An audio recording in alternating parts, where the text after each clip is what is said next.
having a visa in the United States is not a right, it is a privilege. And the Secretary of State, if you are deemed contrary to our country's foreign national interests, has the right to revoke that privilege.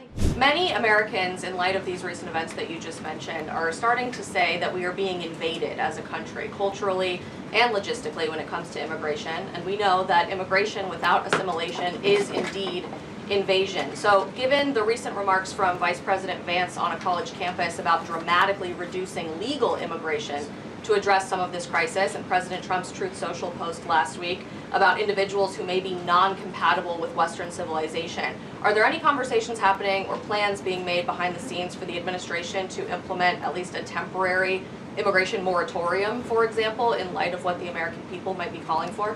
So, Isabel, it's a great question, and I think I spoke a little bit to the heart of your question in my opener there. I would add that the Trump administration has done more to limit migration, both illegal and legal, than any administration in history. And I'll just walk you through some of the actions that we have taken thus far. Number one, the Trump administration issued a travel ban for 19 countries, including Afghanistan, special immigrant visas, which is a legal pathway to get here, which we know many Afghans have utilized to come into the country, have now been paused since the tragic shooting last week. Refugee admissions were suspended for Afghans from this administration on day one, and refugee admissions into the country right now are essentially at zero, with the exception of Afrikaners fleeing persecution in South Africa. The State Department has also heightened their scrutiny and vetting of all visas and have revoked visas, as you know, for those who do not align with our country's national interests. The Secretary of State has the right to do that, and we've taken unprecedented action to do just that. We are also now pausing all asylum adjudications for additional vetting as well. And so additional actions I don't have to read out for you today, but I would just remark that the President has made tremendous progress on this front.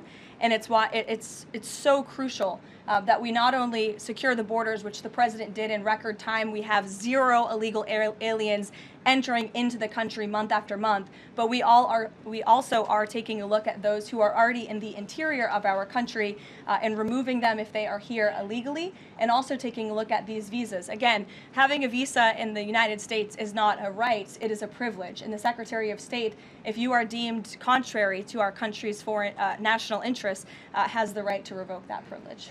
I'll tell you what does not add to our nation's character and integrity is refugees who come here under the alleged plight of asylum and fleeing persecution, and then come to the United States to abuse our system and rip off American taxpayers. And as I pointed out, the New York Times, to their credit, it was about 6 months too late, but they did write about how Somali immigrants in Minnesota have been ripping off American taxpayers. In fact, 86 people have been charged in a rampant and widespread fraud scheme spanning multiple programs in Minnesota. Of those 86, 78 of those people are Somali, 91% of them charged. So far, 59 of those people have been convicted for their roles in fraud plots that have stolen $1 billion from taxpayers. In one scheme, and this is egregious, a nonprofit and its affiliates with these Somali migrants claimed to have fed tens of thousands of American children during the pandemic. They were reimbursed for those meals by taxpayers. However, federal prosecutors found that almost all of those meals were never even delivered to hungry children. In fact, those organizations' leaders spent the money on houses, luxury cars, and real estate in Turkey and Kenya. Another scheme involved hundreds of organizations who were reimbursed for services that were supposed to help people at risk of homelessness. Once again, those services were never provided. All of this has happened under Democrat leadership in a Democrat-run state, where these refugees, these migrants are coming to the United States. They are abusing our system. They are draining our resources that should be going to law-abiding, taxpayer-funded, tax-paying Americans. And this president is not going to put up with it anymore.